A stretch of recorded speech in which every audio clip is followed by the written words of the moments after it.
une grande figure de la Bible, Job. Peut-être que vous le connaissez. Alors, si vous le connaissez, vous le chanterez avec moi. Je crois que mon sauveur est vivant et qu'au dernier jour, je survivrai de la terre. Le jour viendra dans ma propre chair. Je verrai Dieu, mon Rédempteur. C'est lui que je connais. De mes yeux, je le contemplerai. Le jour viendra dans ma propre chair. Je verrai Dieu, mon Rédempteur. Je le verrai un jour. Ce Dieu que je cherche, je le verrai. Je le verrai face à face. Je le contemplerai. C'est lui que je verrai. Celui que je cherchais. Je verrai Dieu. À quoi ressemblera-t-il? À un grand barbu? À un feu? À une nuée? À quoi ressemblera-t-il? Je ne sais pas. Je verrai Dieu.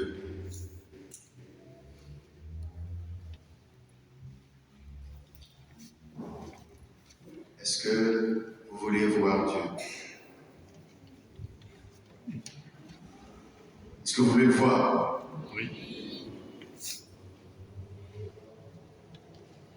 Alors on va chanter. Je veux voir Dieu, le voir de mes yeux, joie sans fin, bienheureux. Je veux voir Dieu. Je veux voir Dieu. Toute notre raison d'être ici ce matin, c'est que ce désir nous habite et que nous présumons que chaque jour, et particulièrement chaque dimanche, il nous apprend déjà à le voir. Il nous éduque à sa présence. La vie chrétienne n'est pas une vie au-dessus des autres. Elle n'est pas une vie à l'abri des épreuves. Elle n'est pas une vie qui n'a que des joies. Elle n'est pas une vie à l'abri des maladies, des séparations, des conflits familiaux, vous le voyez bien. Mais elle est cet apprentissage déjà.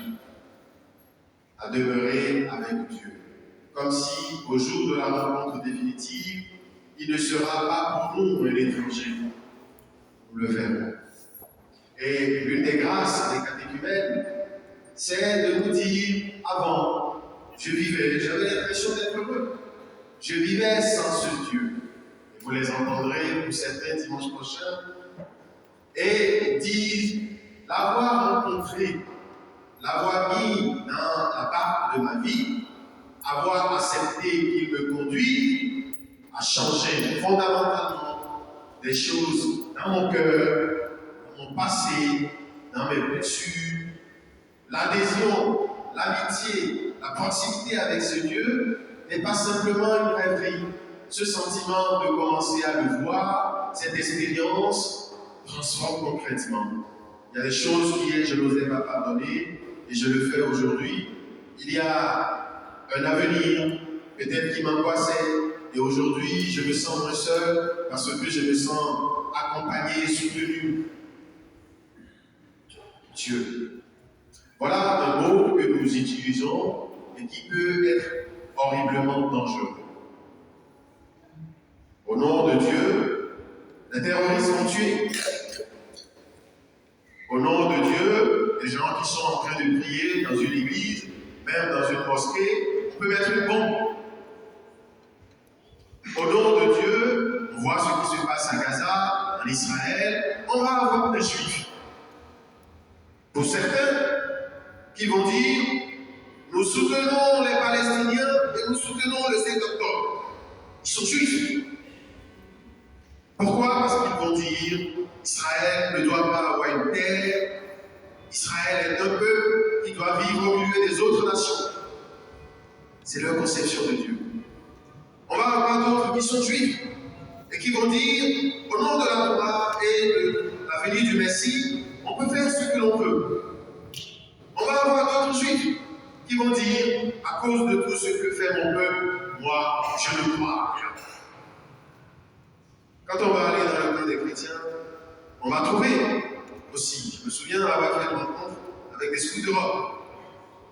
Alors, on est au cœur de la maison. Il y en a un moment, ils m'ont dit, oui, vous n'osez pas dire que tous ces gens, ils iront en enfer, et puis à un moment, j'ai dit, j'ai envie de vous dire le Dieu dont vous me parlez. Parce que c'est pas le mien. Et là, je parlais avec des chrétiens. Au nom de ce Dieu, certains, de ce qu'ils ont cru en comprendre, n'osent même pas franchir la porte de nos églises. Parce qu'ils imaginent, avec sa crosse, leur arracher la gorge ou les mettre en enfer. Ce que nous disons de Dieu peut être pacifiant pour un cœur, comme cela peut briser une existence. Hitler avait son Dieu, ce n'était pas le Dieu du pape. Et à chaque moment de l'histoire, on va voir que la manière dont on parle de Dieu, si nous prenons dans l'histoire de l'Église, la manière dont on a parlé de Dieu à un certain moment a conditionné un certain rapport qu'on a eu aux autres peuples, qu'on a eu aux femmes, qu'on a eu aux enfants, qu'on a eu aux serviteurs, aux esclaves, qu'on a eu à la liberté, qu'on a eu au progrès technologique, qu'on a eu aux livres, à l'accès aux livres et à l'éducation. Ce qu'on va dire de Dieu, cela conditionne énormément de choses.